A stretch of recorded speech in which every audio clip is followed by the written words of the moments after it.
Welcome back to the Category Mistake. I'm your host, Richard Mariello, and after another episode that didn't somehow make it onto Spotify/everywhere else, I'm going to try this again, and maybe this time I'll not tick off the powers that be, and I'll actually have a podcast that shows up.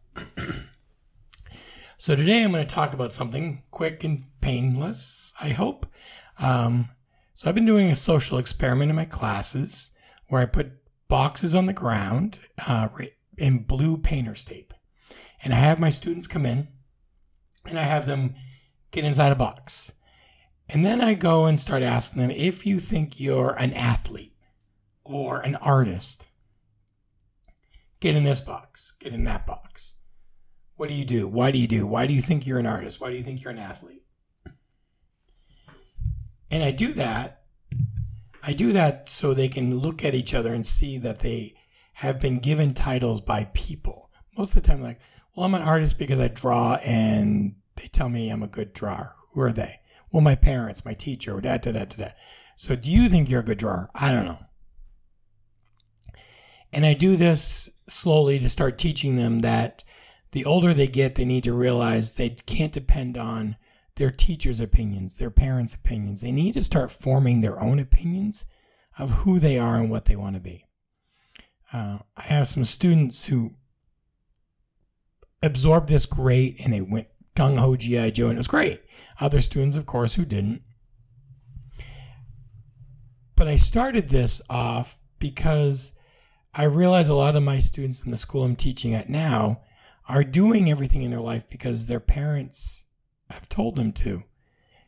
I asked them, are you going to college? Well, yeah, my parents said I have to. What are you going to do? I don't know. Or, why are you in my class? Why did you sign up for this class? Well, my parents told me I was supposed to. Or, a teacher thought it would be a good idea. Do you even like this class? Do you even like what you're doing? I don't know anything about it. So you signed up for a class that you knew nothing about because an adult told you to. So that's how I start off the conversation. And then I took a tour around the school and I kind of explained to them that from kindergarten through even college, we as adults put them in cages, which is a school. We put them in a room, tell them when they can eat, when they can go to the bathroom. We expect them to do work. We expect them to sit still and do exactly what we tell them to do. And don't ask any questions unless, it's to go to the bathroom. And that's about it. Lunchtime is a set time, so they go eat lunch when we tell them to eat. So we treat them a lot like zoo animals. We also tell them how they're supposed to look, how they're supposed to feel, how they're supposed to do things. And if they question it, we kind of snap at them going, we know more than you because we're adults. And I say this to them not to build rebels or any of that garbage. I say this to them because I want them to start thinking about, as an adult, am I going to listen to what my fourth grade teacher told me, or am I going to try to find something for me that makes me better, makes me feel like I belong, makes me feel like I'm special, but not in the everyone gets a trophy special, more like I'm special because I'm an individual. Because the world is full of people who are trying to be like somebody else. If it wasn't people like the Kardashians, shows like, The Bachelorette and The Bachelor and Love Island and all these other reality shows wouldn't exist. A lot of us watch these shows because we want to live vicariously through them. Then we buy their makeup, we buy their drinks, we buy whatever they're telling us to buy because we want to be just like them. I'm explaining to my students with this exercise that it's not about being like Kim Kardashian. Be like you, because you're the only you there is. Good, bad, or ugly, you're you. Trying to be like somebody else will not make you that person. So stop trying to force yourself to fit into a box that you don't belong in. Build your own box. Make it a trapezoid. Make it a hexagon. Make it a circle. Make it whatever you want it to be. And here's a funny part. This is the part that threw me off. I had some, football players. I love football players. And one of them said, why are all teachers liberals like you? Now, I have been called many, many things. Many things. Liberal is not something I've ever been called to my face or in reality. Heck, I've had some of my podcasts banned because they think I'm too right-wing. Because the things I say are questioning the so-called authority, and because I'm not someone like Joe Rogan, I don't get the permission to say obscene things, or not obscene, but questionable things. So here's the thing. I asked him, I said, why do you think I'm a liberal? He's like, well, you want us to find ourselves. You want us to be ourselves. You want us to make our own path. I said, why is that a liberal? Well, liberals only care about giving out trophies and making us all feel special. I said, I'm not trying to make you feel special. I want that when you're 30, you don't have $500,000 of college debt because you went to school to do something that your fourth grade teacher thought you might be good at. If you want to go to college, I want you to go to college for something you want to do, that you're passionate for. If you want to go to a trade school and become a plumber, I want you to do it because you want to, not because your great aunt Ida told you that you need to be a plumber. Doing something because an adult thinks it's a good idea is stupid. And that's the truth. And then the individual basically said, well, you tell us we need to care about ourselves. So that's not a liberal idea, that's a human idea. Humans are supposed to care about themselves. They're supposed to understand who they are, the good, the bad, the ugly, and find which parts of them are the best and which parts of them are the worst, and try to do more good than bad. That's not a liberal idea, that's a human idea. And I think this is where, in America, in other places, we're losing touch with ourselves as a human race. Caring about each other, caring about your welfare of somebody else, or even yourself, God forbid, isn't selfish. It isn't liberal. It isn't conservative. It's called being a human being. We have a little voice inside of our head every day that tells us or shows us a way to do things, sometimes good, sometimes bad. If we listen to that voice, most of the time, unless you have some psychological stuff, most of the time that little voice in our head is telling us to do what we know is right. Not right by a Bible, not right by the Quran, not right by anything else, but right for us. I've spoken about how I don't understand certain parts and certain things in this world. That doesn't mean that these people that I don't understand can't live their life. It's just I don't understand it. I can do my best to understand it, but if I don't, it doesn't mean I hate these people. What it means is I don't understand it. I will accept them because they are human beings. They are on this planet. They were put forth here to do good things. I'm tired of people saying, if you're a conservative, then you hate these people, and if you're a liberal, you love these people. Or you're a liberal, you hate these people, and if you're a conservative, you hate these people or love these people. It shouldn't be a line as a diss or a compliment because you care about somebody. It shouldn't be a big deal that a teacher or a human being says, you know what's really important? To care about yourself and to take care of yourself because you're the only self you got. Because most of us, I don't think, are androids and can't hit a reset button. We're stuck with who we are. The good, the bad, and the ugly, like I've said. And this week, it's really kind of come to me that no matter what I do, no matter what I say, somebody won't like it. Somebody will think that I stepped either way too right or way too left. And that's sad. And that's my puppy. That's sad because Jesus, who I try to fashion my life after, he didn't care what political party people were. He cared if they had a heartbeat, and even with Lazarus, if they didn't have a heartbeat. He cared for people no matter what they were. If they were a Pharisee who changed their ways, if they were a tax collector who wanted to be loved but didn't think he deserved it, he cared about everybody. The prostitute, the sisters, the dead man. He cared about them because that's what we're supposed to do. Jesus made it real simple. He gave us 2 rules. Love your God with all your heart. And love one another like you love yourself. Now, if you don't like yourself, focus on liking yourself first, okay?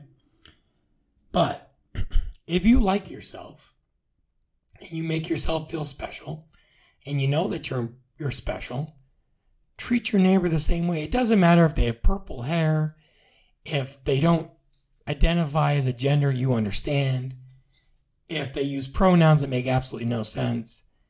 Now, I'm not going to teach and say everyone has to use a pronoun, because I don't use pronouns. I don't put in my bio, I identify as he, I don't know, he, him. I think that's what it is, because I don't care. But if you want to identify it, I'll do my best to remember. And I've told my students this, because some of them are in, and I said, I will do my best. If I make a mistake, it's not intentional. I will continue to learn and to grow and to do the best I can. But if I make a mistake, it's not because I hate you or I'm disrespecting you. It's because I'm human and I make mistakes. And I think we've lost touch with that. And this week I had an open house and I met some parents and I kind of explained how I was doing things. And a lot of parents were confused. They were confused because I'm a history teacher first and a psychology teacher second. And with that, they're like, well, how does this go into place with history and how does this go with psychology? Psychology's easy. You know, looking at yourself mentally, psychologically, things that you do every day can either change your mental status in a positive or a negative way if you let it. So it was easy. World history is where it got a little complicated. So I explained it to parents like this. I said, listen, the world is full of borders. When you go between France and Germany, there's not a dotted line that has been made by man to say, you're crossing from Germany to France. When you go from one country to the other, the colors don't change on the ground like they do on your map. Those borders are put in place by man. The boxes, the way we identify students and children is man-made. We tell kids they're too young to do certain things, but they should be older and do other things. We tell them not to use their imagination, but then we say you're just a child. I think Peter Pan was kind of right. The older you get, you lose your imagination. And when you lose your imagination, you lose your love for life. You lose your passion. So I told my students today I want to see their imaginations in their projects, in their ideas, in their everything that they do. And I told their parents this last night, or Wednesday night. I don't know what day it is today. So during the open house, I told the parents this. And why did I tell them this? Because parents have been, and I'm a parent, I can say this, at least on my avenue, and I'm a teacher, so I've kind of talked to parents. Parents have been programmed that their student needs to do A, B, and C to get this grade. That to get the good grade, they need to fit in this box to exactly this way, and if not, they fail. And then they get stressed and they yell at the student yells back, and da da da da. I told them I don't do it that way. I want to see their student for who they are. And I can't do that if I just say, answer question 1 through 10. Just put your name on the top. Have a good day. That's not how it works. In the real world, if you're at a job, your boss doesn't give you a questionnaire 1 through 10, and if you answer it right, you get to keep your job. No, you learn. You have on-the-job experience. You start not knowing a lot, and the more you do it, the better you get at it. And some jobs are mundane, but other jobs, you kind of move around and learn. You could be a welder and start off welding very poorly and maybe really, really poorly, but your boss is giving you time to learn, and later on you're good because you were given time to grow, expand, and change and learn how to weld in a way that worked for you. Same with electrician, same with teachers. I teach differently than I did 4 years ago. I understand that my students are different in this school than my last school. I understand the parents are different in this school than my last school. And because of that, I've had to change the way I teach. Now, I will not change my passion for teaching, but the way I teach has changed. So, world, listen, I'm not a liberal.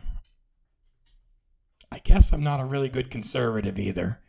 At least not the conservative type that people think of conservatives today. I'm a person who believes that every life matters, that I don't want to spend a lot of money of my own bailing out people who don't need to be bailed out but feel like they do because they're special. But I also feel like we need to treat each other as humans better. And until we do that, all the other problems we have won't go away. Step one is talking to one another with respect and dignity, and talking to one another and actually caring about one another. Caring about yourself, caring about one another. If we had people in the world, if we had the Elon Musks and the Jeff Bezos and the Bill Gates and the Warren Buffetts who cared about the human race as much as they care about themselves, there would be no world hunger, no homelessness, probably a lot less drug issues. Infant mortality rates would go down, and wars would probably end. But unfortunately, people like those gentlemen, unfortunately just gentlemen, there's other females and there's other people with money too, but those are the ones that most people know. They don't put their money into things to help the world. They put money into things that help themselves.